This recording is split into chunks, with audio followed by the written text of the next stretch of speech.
Well, good evening, ladies and gentlemen. I want to speak to you tonight on the bombardier beetle. My name is Professor Andy McIntosh, and I'm now an emeritus professor of thermodynamics at the University of Leeds. That means if I do any work for them, they don't pay me anymore. So it's a privilege to be with you here at the Kreatikon Conference 2021. I'm only sorry that I couldn't see you all personally, but it's a delight to share this talk with you. I want to speak to you about the bombardier beetle. I'm not going to show my picture anymore at the top right because I want you to be able to see the slides. So we're going to consider the amazing design of the bombardier beetle. It is an incredible creature and it shows every evidence of design. And I ended up copying it at the University of Leeds with a view to its spray capability. It's only a small creature, as you can see, firing here at somebody's finger. And it has a little turret out of the back where some nasty gases, nasty smelling gases, actually emerge. A lot of this is described in my book, The Wonders of Creation, where I've shared the authorship with Professor Stuart Burgess. And there's a section on insects, including the bombardier beetle.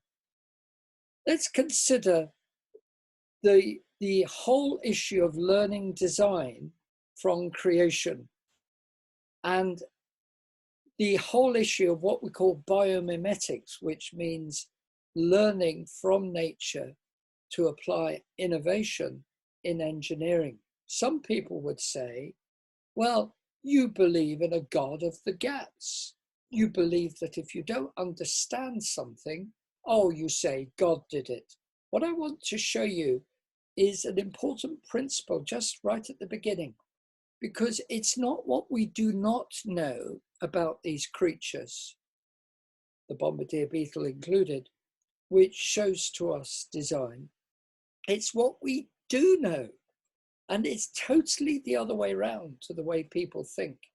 Indeed, in the Bible, it gives us every warrant for expecting to see design when we study things in nature.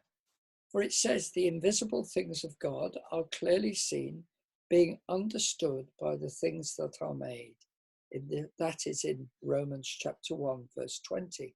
So rather than being the things we do not understand, which makes us say that God did something, we actually say it's what we do understand, and we humbly submit to our peers that the Lord God is demonstrated in the design that we do understand. And we're not saying we understand everything. There may be much more, which still suggests strongly that God has designed the bombardier beetle and many other creatures. We find that in Colossians chapter 1, it tells us in verses 16 and 17 that everything was created by him and for him. And it's speaking of the Lord Jesus. And it goes on to say that by him all things consist. So we have warrant not only from the science, but we have warrant from the scriptures themselves, which show to us that everything is made by God, and we should expect to observe this when we study nature.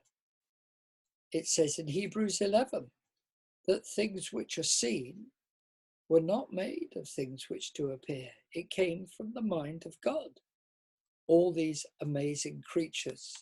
So as we consider the bombardier beetle, we'll consider where it is found. We'll consider how it works, the valve system, the chemical system, and the chemistry set that it has, the twin carburetors, and we'll consider what we eventually ended up copying. We'll consider the computer modeling. Then we'll consider the experimental prototype that we built, the scaling up, the applications to a number of areas, including fuel injection systems, fire extinguishers, and also other applications. So Follow me now as we consider this amazing creature. This is a picture of the African bombardier beetle, but it's also found in Asia, North America, South America, Africa, Europe, and even the south of England, usually under rocks and usually close to water. The beetle feeds on meat. It may even feed on its own when they've died, although we can't quite prove that, but it certainly will feed on dead creatures, and it will feed on meat, as I say, and not be found far away from water. Let's consider some of the aspects of this creature and how it works. It ejects a mixture of chemically heated steam and nasty noxious chemicals out of its back end. And this is a separate system to its digestive tract. So it's not, how can I put it? It's not making a rather nasty, rude noise when it's just had its food, like some of us might be guilty of doing. No, it's not doing that because its digestive system is totally different to this system where it sprays a mixture of hydroquinones and hydrogen peroxide, which combine to make benzoquinone and water. So that is not in its digestive system. The beetle generally wins as it fights off predators like ants, birds, spiders, and frogs, but it doesn't usually kill its opponent. The odd spider has been known to lose a leg in the battle, and frogs have been known to spit out the bombardier beetle once they've swallowed it, because the beetle carries on blasting inside the frog. Birds also will not like being sprayed in their faces, or ants. When it sprays, it does it with remarkable accuracy because it's got an exhaust turret, which it can even move to working over its back, as was shown on the first picture, a bit like a tank turret. Well, I did some work with Professor Tom Eisner in his laboratory at Cornell University. Sadly, Professor Eisner is no longer with us. He died some years ago. He suffered from Parkinson's disease, but it was a privilege to work with him and to study the photographs that he'd made, which are displayed on the left there. And when I was in his laboratory, I took this rather amateur video, but you can at least see what it looks like when you go and see some of these in the laboratory.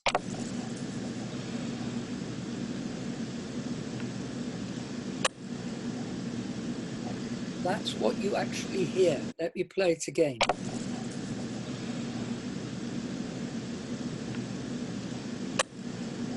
Now, that noise is deceptive because you think, well, it's only a little squeak. But actually, when you film it more professionally, as was done in this film, Alien Empire, by the BBC from this country, they went over to America and went to Tom Eisner's laboratory and filmed the bombardier beetle. This is what they produced. Few creatures will risk annoying a bombardier beetle. It mixes a cocktail of deadly chemicals in a special chamber. They react and explode at boiling point from its rear end in an awesome chemical weapon.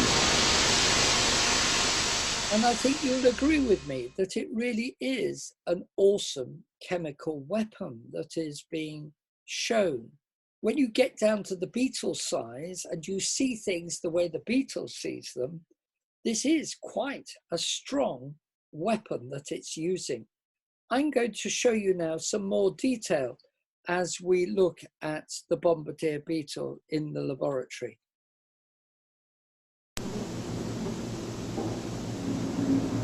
One of the really amazing things about this animal is its ability to spray in a very beautifully aimed fashion. And that shows up very nicely when you put the animal on indicator paper. And what I'm going to do now is I'm going to pinch very lightly one leg after the other, just as if I were an ant biting these legs. I'm going to start with the right hind leg, right front leg,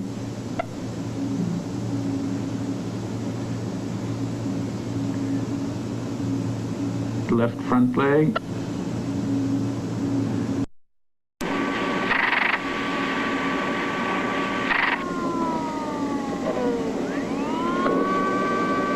At 400 frames per second, the action has been slowed down, but not enough to see the individual pulses.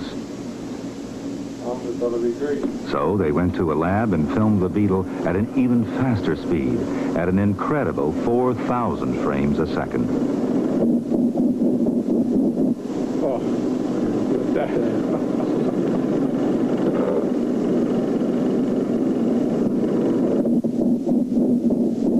There were the pulses, each one corresponding to the individual bursts of sound.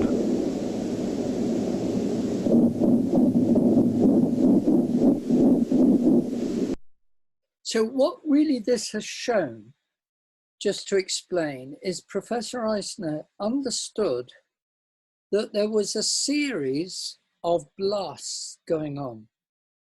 And the frequency of the blasts is what gives you the pure note, E, or it may be a lower note than that. But if you think of a note on the piano and you think of middle C on the piano, it's 256 cycles per second.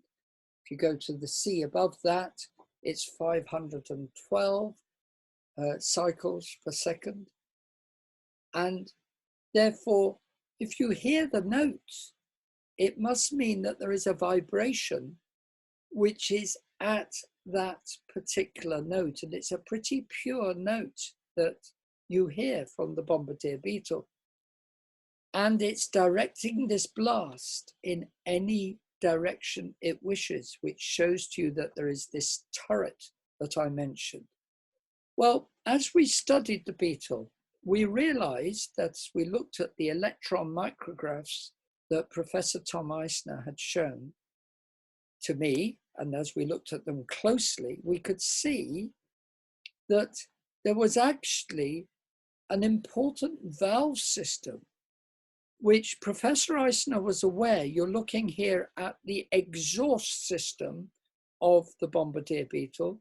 There are two combustion chambers on the left of that picture. Then there are two tubes, one coming from each combustion chamber. And I said to Professor Eisner, it looks to me as though you've cut down that tube. And he said, no, I haven't. That's what you actually see from the outside. And there is a membrane sitting on that tube, which lifts up when the pressure rises. Well, when he explained that, I realized that what we had here was not just an inlet valve, which is the yellow line on the left. So that yellow line on the left is pointing to an inlet valve that Professor Eisner already understood was there. You cannot see the detail of that. I'll explain more of that in a moment. But what he was realizing when I spoke to him about what it looked like slicing through the exhaust system, he said, no, that's a membrane which is sitting against the hard cuticle and then rises under pressure. Well, I then realized that there was two valves here. So let's look at a diagram to explain this. When the exhaust valve is closed, and that's what Professor Eisner agreed was now being indicated by what he had shown in the electron micrograph. So when the exhaust tube is closed, that membrane is sitting on the hard cuticle at the bottom. But when the pressure goes up, then the membrane lifts up under pressure. And that's also shown on the left there, where I talk about in this article in Physics World, you can actually see an article there which describes the bombardier beetle valve system. And what it's showing is that there is a valve which lifts under pressure, and that is this exhaust valve that I mentioned to you. So the bombardier beetle has this valve system, which means that with the inlet valve, it's the twin operation of these valves which gives you the blast that you hear. This is a diagram which shows you the inlet system as the chemicals come in, hydroquinone and hydrogen peroxide. Then you've got catalysts, which we believe, we're not quite sure on this, but we believe are solids on the inside of the combustion chamber, which carry enzymes, which are naturally occurring catalysts, which excite the reactions to go much faster than they normally would. And the chemicals are hydroquinone and hydrogen peroxide. On the third diagram, on the bottom left, you will see that the valve has closed, the inlet valve has closed, because the pressure has begun to rise of the chemical reaction which has taken place between the quinone and the hydrogen peroxide.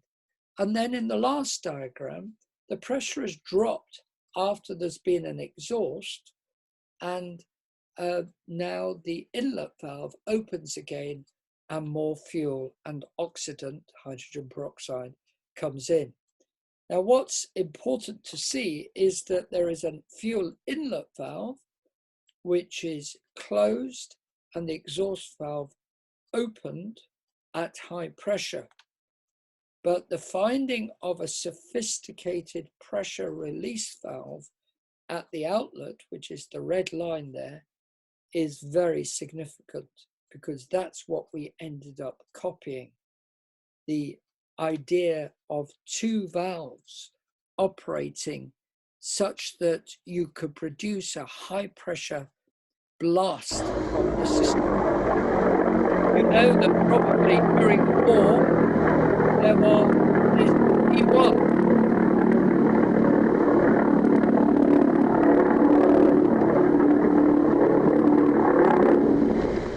The V1 was powered in the same way. And when it ran out of fuel, then the V1 was dropped on London and many other places in the southeast of England. People did not realize that the V1 was not something which really was a new principle, because what it was powered by was petrol and air exploding in a chamber, and then that blast being pushed out. And that is what we call pulse combustion. Indeed, many things have used pulse combustion, even till today. Rockets have sometimes used pulse combustors. But what Hitler thought in the Second World War was a wonderful new invention. Actually, even that wasn't, because in nature, the bombardier beetle is doing exactly the same. Instead of using it to propel itself, it was actually using it to blast its predator and to make them think again about eating him. So let's just consider then, with a cartoon version of these explosions, what is going on with the bombardier beetle. It's basically a series of machine gun shots. When the valve system opens and the fuel comes in, there is a shot fired as the exploding gases emerge. So really, it's a repeated explosion. And it goes on at somewhere between 400 to 500 times per second. Actually, it's not the chemicals that we have copied in the bombardier beetle. We have copied the valve system, and it's that we've been looking at the University of Leeds. But I'm going to comment nevertheless on the chemical system as well, because we need to see that the chemistry is frankly amazing. Hydrogen peroxide and hydroquinone. Now, I've called this Catalysis 101 because unless you understand catalysis, you may be drawn to make some rather odd statements about the chemical system. None other than Professor Richard Dawkins has made a statement saying that we don't need to worry about the hydroquinone. The hydroquinone is the C6H6O2 on the left, and the hydrogen peroxide, we all know, tends to disintegrate and produce an oxygen and a lot of heat as it changes to water. So he has tended to suggest in his statement, which I'll play you in a moment, that the hydroquinone is not really that important, but it is, as we shall see. There are enzymes, catalase and peroxidase, which are absolutely essential, and unless those are working, they will not produce a fast enough reaction such that the hydroquinone is broken up to form benzoquinone. It is very important that you have the catalyst. If you don't have the catalyst, this system won't work. Well, now let's come on to what Professor Richard Dawkins said. He said, as you'll hear in this little video, and this was in front of school children at Christmas time. It was one of the Faraday lectures, which is done every year. He said many years ago in 1991 that in fact the hydroquinone does nothing at all. We can put that on one side. Well, let's see whether this is really true. In fact, the hydroquinone does nothing at all. We can put that on one side. The true story is that hydrogen peroxide on its own does decompose to form oxygen and water, but it needs a catalyst under normal conditions to do that. This black powder here is a catalyst. It's not the catalyst that the bombardier beetle uses. The bombardier beetle does use a catalyst, and it does, in fact, squirt this hot substance into the face of its enemy. But if you put a catalyst into a weak solution of hydrogen peroxide, then you're going to get a little bit of bubbling, and it's a little bit warm. That might have some effect on the predator. That might slightly deter a predator, and it would be not particularly dangerous to the beetle. Now we've got a smooth gradient, a bit more concentration of hydrogen peroxide, and that's distinctly warm. That would work more effectively against a predator.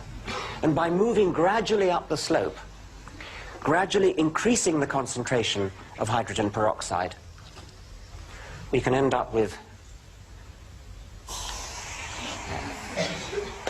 So there is a smooth slope all the way up to the effective deterrent against a predator.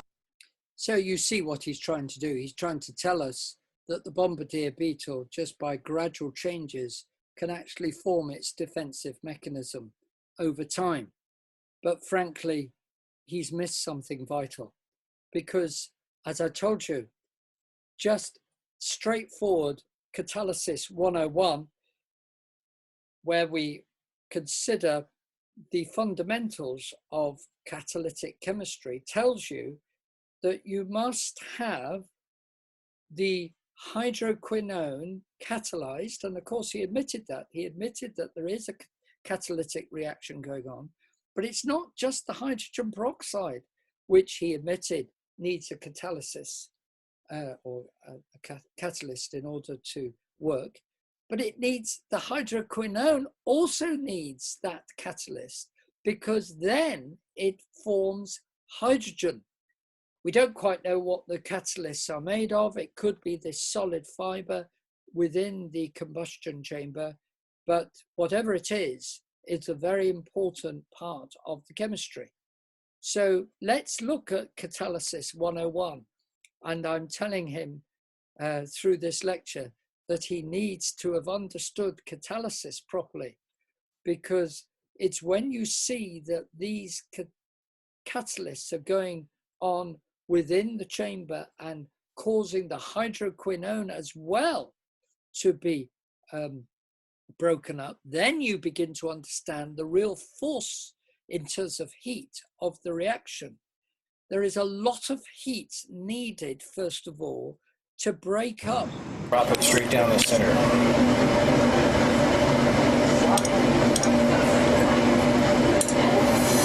Yep.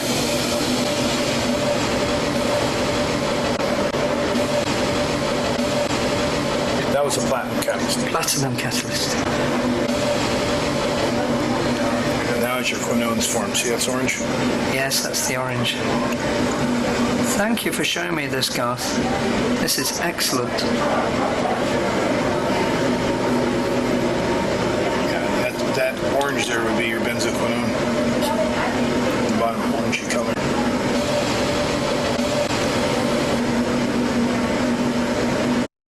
So that's the catalytic reaction that I'm saying is needed, not just the breaking up of the hydrogen peroxide, but the breaking up of the benzoquinone. This is the overall reaction, which we've already shown in the previous pictures. But what you need to understand is that in order to form this set of reactions and to get the overall reaction where you're liberating a considerable amount of heat, which is 202 joules per mole, the negative means that you're releasing heat, you've got to actually put in quite a lot of heat to get the hydroquinone to break up. So that's a positive delta H2. And then the hydrogen peroxide, that breaks up and quite easily produces heat, but it's not a huge amount. It's about 95 joules per mole. But once you've liberated the hydrogen from the hydroquinone, and Professor Dawkins dismissed that reaction, but once you have released that hydrogen, then the hydrogen with the oxygen produces a very large amount of heat, nearly 300 joules per mole. So overall, your net heat disposal is about 203 joules per mole. And it was very foolish to actually suggest that that reaction of the benzoquinone or forming the benzoquinone could somehow be ignored. And you saw him putting that to one side. This is vital that we grasp that it's what really matters. It's free hydrogen combining with free oxygen to produce water. It's not just the breakup of the hydrogen peroxide. So really, Professor Dawkins needed to understand a bit of thermodynamics. And just to complete this on the chemistry, nobody's quite sure how the hydroquinone and how the hydrogen peroxide are produced in the bombardier beetle. If that were understood more, it would be a tremendous discovery. We know that both come down an inlet tube, which comes into the combustion chamber, which you can see on the picture on the left. And the tubes are very, very small tubes down which these come, but nobody's sure how they are made. That in itself would be a wonderful biomimetic finding, because today, in order to get hydrogen peroxide, it requires a whole vast number of reactions in a very complicated suite of tubes and glass vials, which eventually produce hydrogen peroxide. If we were to actually discover how the beetle does it, we may be able to do it an awful lot more cheaply. Well, let's come on to the fact that there are twin carburetors working here. And I just want to describe, as I said I would, the inlet valve system. Remember, I said and showed you a little bit from the article produced in Physics World some years ago, where I showed in a diagram that there was an exhaust valve which we discovered. But we shouldn't forget that there's also the inlet valve. And the inlet valve is like a boxing glove, where two fingers of that glove pinch the very inlet system I just described, where the hydroquinone and hydrogen peroxide come down, these very small inlet tubes. And as the pressure goes up from the explosion, it stops that reaction from carrying on because it stops any more inlet of the reactants into the combustion chambers.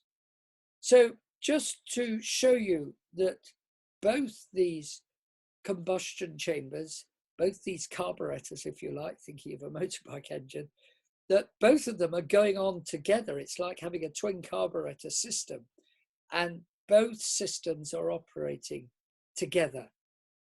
It wasn't known until Christine Ortiz of Massachusetts Institute of Technology produced this wonderful little video clip using lasers to actually show it. And you can see that both chambers are operating together, twin carburetors. So what then have we done? What have we copied? Well, we've mimicked the valve system. We haven't mimicked the chemistry, please note that. The chemistry could be copied, and it would be wonderful if somebody was able to understand the hydrogen peroxide production. And it would be wonderful if somebody were to actually copy that chemical system after it when the hydrogen peroxide combines with the hydroquinone. But we just took the idea of the valve system. And what we did is that we, with CFD modeling, we simulated the bombardier beetle combustion chamber. And this is an 1/8 diagram in terms of volume of a circular chamber, the volume of that being exactly the same as the estimate for the volume of the combustion chamber of the bombardier beetle. So this is like two cylinders, a big cylinder and a small cylinder, which is the tube coming out. And we're assuming that there has been some heat of simply water. And that water wants to boil, but it cannot come out until you release the valve at the bottom right, where the small tube meets the large cylinder. And we are going to assume, because the volume is so small, that you're only dealing with here with about 1 millimeter long or so, and less than that diameter. And we are therefore dealing with something very, very small in terms of volume. We can then make a reasonable assumption that we have got not turbulent flow, but that we've got flow which can be assumed to be laminar. So that's what we've made the assumption of, that we have to make an assumption, I'll come to it, of the pressure, but we've assumed that we've got laminar flow as this water and steam emerge from the small tube as the valve is opened. And that valve is pointed to by the yellow line here in this diagram. Now, we've made an assumption that the amount of pressure that we need to raise in this tiny chamber is about 0.1 of a bar above atmospheric. Actually, that's quite a lot. And so please don't think that that's really small. It's actually quite a big pressure in such a small chamber. So you're thinking of somewhere in the region of 10,000 pascals in terms of newtons per meter squared. So you're actually thinking not of a small pressure, it's still quite a large pressure, 0.1 of a bar, But we had to make an assumption, and we think that's probably about right. And if you work with 1.1 bar, then the saturation vapor pressure will come out to be just 5 degrees above the 100 degrees normal boiling temperature.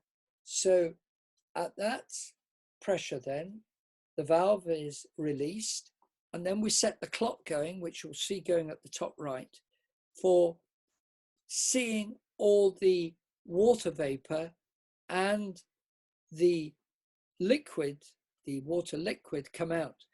The motion is going to be from left to right.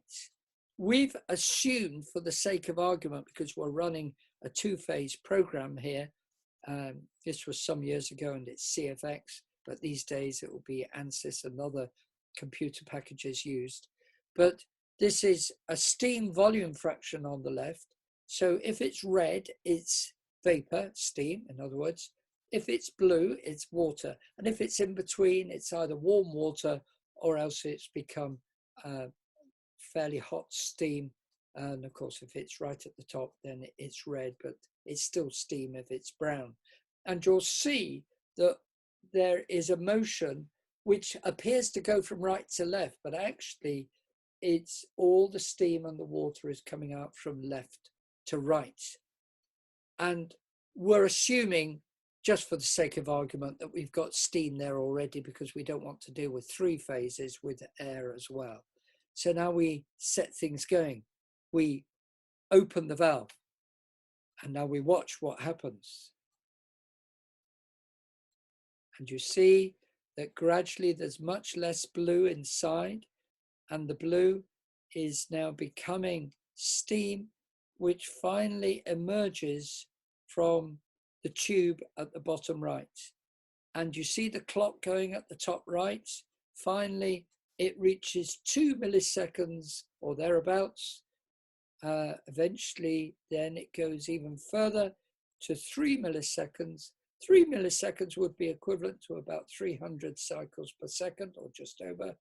And we can see that when it reaches just before 3 milliseconds, virtually all of the water vapor has come out. And that was a very important numerical experiment, because we then knew that if we could simulate well, and we had, the ejection very, very fast in just 3 milliseconds, which would be the equivalent of about 300 cycles per second, we got it just about right.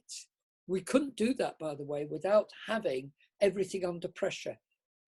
Everything being under pressure meant that it really came out with a very strong, violent outburst. It's a bit like a pressure cooker.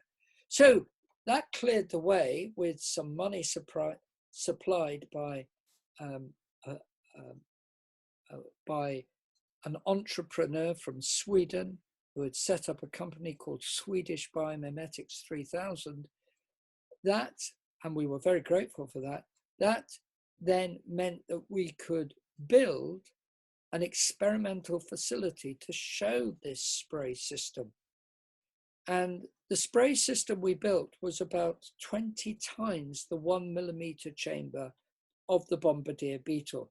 So it's about 20 times as big. It was made of perspex initially to make sure that we could see what was going on in the chamber. We didn't chemically heat, we electrically heated the water. And we had a circulation valve, which was at the top, which I'll come to. The main valve, though, was the inlet valve from the bottom and an exhaust valve going from right to left. The circulation valve at the top was there really just for safety, in case we needed to suddenly release the pressure because maybe things were going wrong with the experiment and there was a danger of a big explosion. So we had that as a safety system. And we built this, remember, it's about 20 times the 1 millimeter chamber of the bombardier beetle. And this is what we got in our initial experiments. The red line going across the spray was a very useful Malvern laser for actually measuring the size of the droplets. And the very sophisticated receptacle on the right, I particularly want you to notice.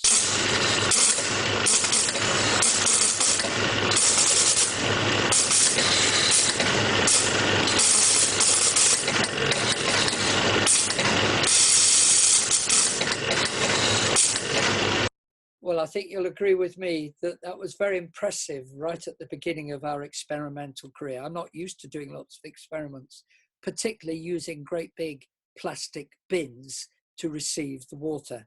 It wasn't really sophisticated at all, but it was a very interesting first go. Well, we then began to fine-tune this experimental equipment. And a bit later, we were able to make a much more controlled spray system, such that we could, even with our larger chamber of about 2 centimeters typical length, we were able to make sprays pretty fast, between 100 and 200 cycles per second. So we were very pleased with that, because this had applications to internal combustion engines, where instead of using water, you're using diesel. In particular, could be petrol, but the main application has been to diesel engines. And diesel engines now are using these spray systems to bring additives into engines which normally would struggle, particularly in certain conditions where you can't get the fuel into the engine. That would be particularly helpful to have additives when you want to control the emissions from a diesel engine. So these additive sprays are now being used based on the bombardier beetle.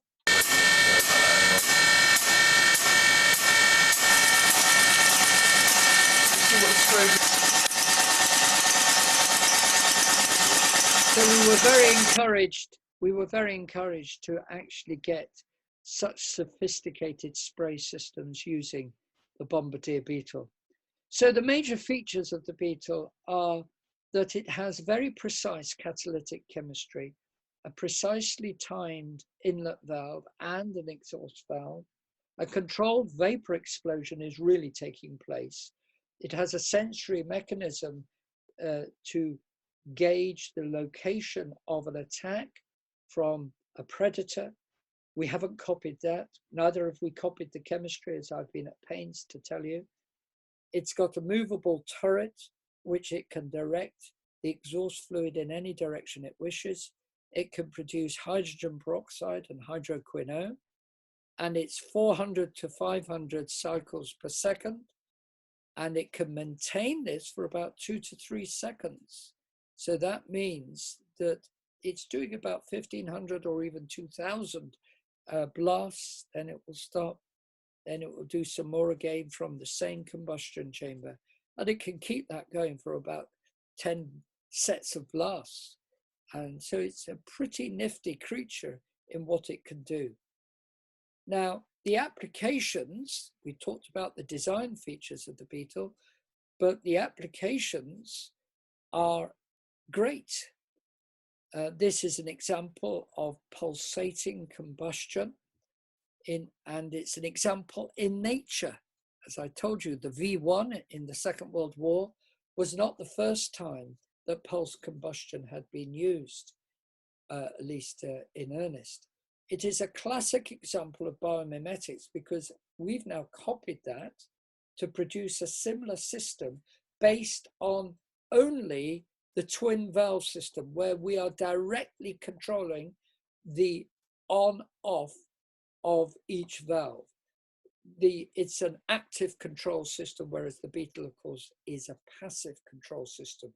When the pressure reaches a certain value, then out comes the blast, whereas we decide numerically. We have a computer-controlled valve system. The core technology is from the bombardier beetle itself, and there are applications to a number of areas. A fuel injector, I've already mentioned, pharmaceutical, nebulizers, aqueous and organic nebulizers, aerosols and air fresheners, and fire suppression and fire extinguishers are what we're looking at this moment. You could have sprays which come on, which are already, you can have sprays which come on automatically if there is a fire, and you have a fire suppression system where water is immediately squirted into the fire area. Now those suppression nozzles could be fired by bombardier beetle inspired spray systems. But what's interesting is fire extinguishers, where you need different types of fire extinguishers depending what you're trying to do. This wouldn't be for a fire extinguisher, this would be for fine droplets at a wide cone angle for not a fire extinguisher, but for a fuel injection system.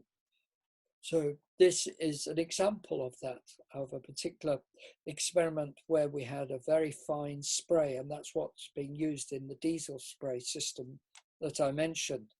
But this ability to have fire extinguishers means that you need the water to go some distance. Well, let me play you another clip from David Attenborough when he was talking about the bombardier beetle in his film, the BBC Life series. But the master of chemical warfare is the bombardier beetle. It can create a chemical reaction within its body so violent that boiling caustic liquid explodes out of its abdomen.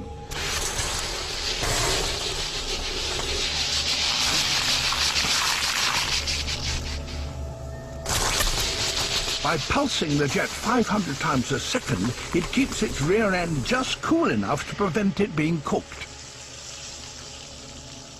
Well, that's a great film and a very dramatic, good bit of filming. But actually, it's not true that it pulses at 500 times per second in order to stop itself being cooked. That's to do with the makeup of the material, which is yet another biomimetic issue, because it's true that it insulates itself from the heat from that combustion, but that's because of the very low conductivity material that's being used. We don't fully understand that yet, and that needs examining carefully. So there's a lot of areas where we could do with more knowledge, and probably as we gain more knowledge, as I said at the beginning, that shows us even more the issue of design. The invisible things of God are clearly seen, being understood by the things that are made, even his eternal power and Godhead. So you notice from that film how far the beetle spray went. Well, by altering the conditions in our experiment, by not having perhaps quite such a high temperature, not quite such a high pressure, and changing the diameter of the hole where the blast is coming out, you can get the liquid to go a considerable distance. We found that the throw of the liquid could, or water in this case, could be 4 meters from a chamber 2 centimeters long. In other words, the difference, the division rather of the 4 meters into 2 centimeters by 2 centimeters gives you a throw ratio of 200. Well, it was very similar to what we found with the beetle. The beetle can actually blast 20 centimeters from a chamber of 1 millimeter, which is again a throw ratio of 200. So it was quite remarkable that we got a very similar throw ratio. And it showed to us that there is a capability here for using this for a fire extinguisher. So what have we learned? Well, the bombardier beetle, we have learned, has an amazing valve system, and the physics of that valve system involves an inlet valve, an exhaust valve. The timing is crucial. The temperature of the chamber is important, and we can regulate that. It has a repetitive pulse system, repetitive pulse combustion is going on. And it can actually be the case that we can we can tinker with these inlet parameters to actually get two modes, such that we get a large droplets combined with small droplets. Some of the people who make sprays for personal hygiene are particularly interested in that capability. But we are greatly thankful to, we have a lot of thanks that we owe to Swedish Biomimetics 3000. We're very grateful to them, because without them we wouldn't have been able to do all the further work of looking at applications to pharmaceuticals, looking at possible applications to medical appliances like needleless injectors, fire extinguishers, fuel injectors, aerosols, and even aeroponics. That means growing plants in outer space without gravity. That is a whole interesting area. But we haven't been able to see yet applications in those areas. But we do know that for each of these applications, the droplet size is very important. For aerosols, it's much smaller than the droplet size that you might be using for needless injectors and fire extinguishers. But for pharmaceuticals, then you would want again a very, very small droplet size, because then those droplets can get to the area where you want them to do their stuff with the drug, which you may be also adding in to that spray system for a pharmaceutical. Well, this work received the Outstanding Award for Contribution to Innovation and Technology back in 2010, and it was given to the University of Leeds and Swedish Biomimetics 3000. And let me lastly just comment on the fire extinguisher application, because that is what we're working on at the moment. Fires have been known, as you well appreciate, I'm sure. In the last few years, there have been wildfires or forest fires in California and in other parts of the world where people have died in these fires. Fire tornadoes have killed a number of firefighters, and sometimes the fires can reach dozens of meters in height. This particular fire that I'm referring to here killed 2 firefighters as well as 2 children and their grandmother. This was a terrible fire which ripped through Northern California in 2018. Then there was terrible fires in Australia in 2019 and 2020, our winter time, their summertime. And 34 died in the Australian wildfires, including again a number of firefighters. Well, our aim is, using the patents that we've now got on the beetle spray system, our aim is to actually develop a fire extinguisher system which would protect the firefighter by shooting water and steam into the seat of the fire. We believe that this would be very effective and save lives, rather than having firefighters get too close and themselves get burnt by these wildfires. More information is on the website www.bombardierbeetle.org, and you are welcome to go there, and you can ask questions of me when this talk is broadcast, and I'll hand it over now to the question time. Thank you.